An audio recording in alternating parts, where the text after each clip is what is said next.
کتێبی کوردلەر سەیرترین ساختەکاری کورد نەتەوە نییە. کورد و زمانەکەی بەشێکن لە تورک، خاکەکەیان خاکی فارس و عەرەبە. هەموو ئەم بانگەشە و تیۆریانە ڕیشەکەیان دەگەڕێتەوە بۆ کتێبێک کە لە ساڵی 1980 نووسراوە و پاش ساڵانێک دەرکەوت کە گەورەترین ساختەکاری مێژووە. لە کۆتایی دەوڵەتی عوسمانیەکاندا خواستێک هەبوو بۆ دروستکردنی دەوڵەتێکی نەتەوەیی نوێ بۆ تورک. ئەرمەن و کورد کۆسپی گەورەی بەردەم ئەم پرۆژەیە بوون. ئەرمەنەکان بە جینۆساید و ڕاگواستن داماڵڕان، بەڵام قورس بوو ئەمە لەگەڵ کوردەکاندا بکرێت کە خاوەنی شۆڕش و سەرکردە و مێژوو بوون. لەبەرەوە پیلانی تریان بۆ کورد داڕشت، ئەویش شێواندنی شوناس و مێژوەکەیان بوو. لە ئەنگاوێکدا تورکەکان لە ساڵی 1916دا بەڕێوەبەرایەتیەکیان بەناوی عەشایەرەکان و کۆچەران کردەوە کە ئەرکەکەی لێکۆڵینەوەی مێژوویی بوو.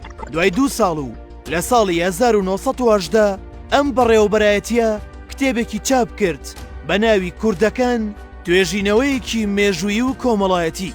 لەسەر بەرگی کتێبەکە نووسرا بوو. ئەم کتێبە لەلایەن پرۆفیسۆری ئەڵمانی دکتۆر فریجەوە نووسراوە و ئەکادیمیای بەرلین چاپی کردووە.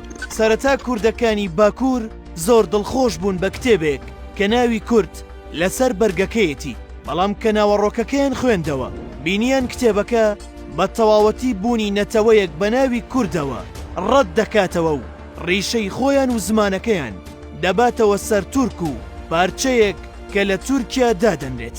هەر بۆیە توێژەرانی ئەو سەردەما کەوتنە گومانەوە و پاشگەڕانێکی زۆر بۆیان دەرکەوت. هیچ نووسەرێک بە ناوی دکتۆر فریجەوە نییە و ئەکادیمیای بەرلینیش بێخەبەرە لە کتێبێکیوە، بەڵکو کتێبەکە لەلایەن کارمەندێکی ئاساییشەوە بە ناوی هابیڵ ئادەم نووسراوە کە چەندین کاری تری لەو شێوەیەی بە ناوی خوازراوەوە چاپ کردووە. ئامانجی بەکارهێنانی ناوی کەسێکی ئەڵمانیش ئەوە بووە کە گرنگی بە ناوەڕۆکەکەی بدرێت. لە کتێبەکەدا نووسراوە کوردەکان کۆمەڵێک مرۆڤی بێمێژوو بێکەلتور و بێزمانن و بۆ ئەوە ناشێن پێناسەی میلەت بیانگرێتەوە.